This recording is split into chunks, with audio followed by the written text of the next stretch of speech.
Angelo Nyars, National Sales Executive for Fiserv Automotive Solutions, unveils a flexible new rules-based loan originations platform for dealers, which improves productivity while enabling better compliance and support. So we just launched a brand new Fiserv loan originations platform, version 5.0.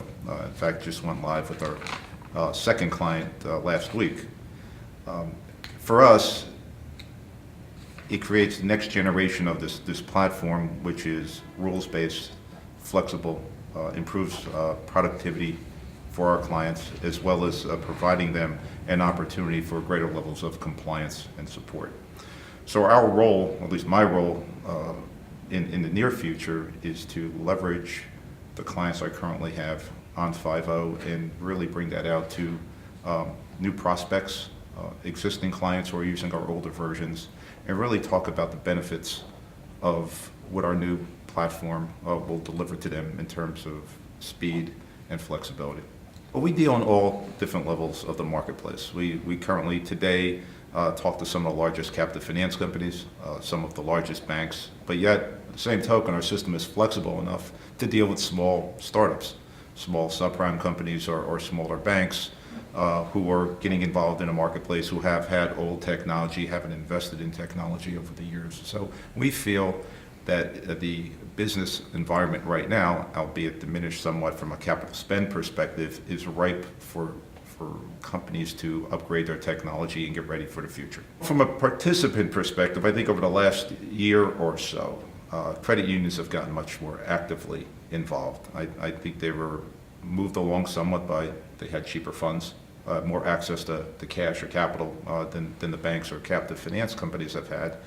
And it was also spurred along by, to a small extent, by GM actually moving away from GMAC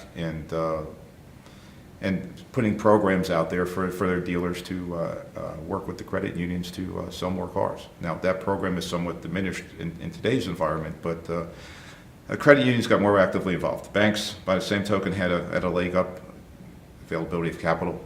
They were able to grow. Subprime companies got hurt, obviously, because their access was not as strong.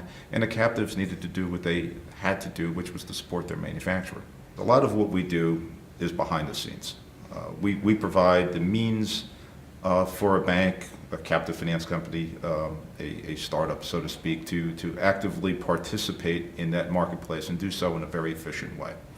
Our systems integrate specifically with the principal aggregators of Route 1, DealerTrack, and some of the other companies that deal directly with the dealers to capture consumers' credit, and then we take over from there. I mean, our system seamlessly works behind the scenes to provide a very quick turnaround time for either an approval or a decline, to help manage risk management, to work with the banks or companies on their programs and rates, those things that make them unique in the marketplace, to purely from a competitive perspective. I think smaller banks are still actively involved, but to a lesser scale. I think the credit unions moved in pretty aggressively last year. I think they're ratcheting back somewhat, not by choice, but because I think the captives are more working more hand in hand with their manufacturing partners to offer more 0% financing, better lease programs today, which is helping drive the automotive market.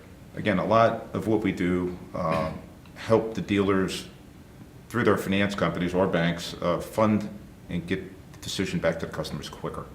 That's basically what the guts of our system, works behind the scenes. So once the dealer sends the credit application to the finance organization, then our system takes over, works within either our decision engine or the company's proprietary decision engine, does all the analytics, reaches out to the bureaus, makes a decision in a matter of seconds, gets that back to the dealer. So to that extent, we help facilitate selling the vehicle in a very quicker fashion.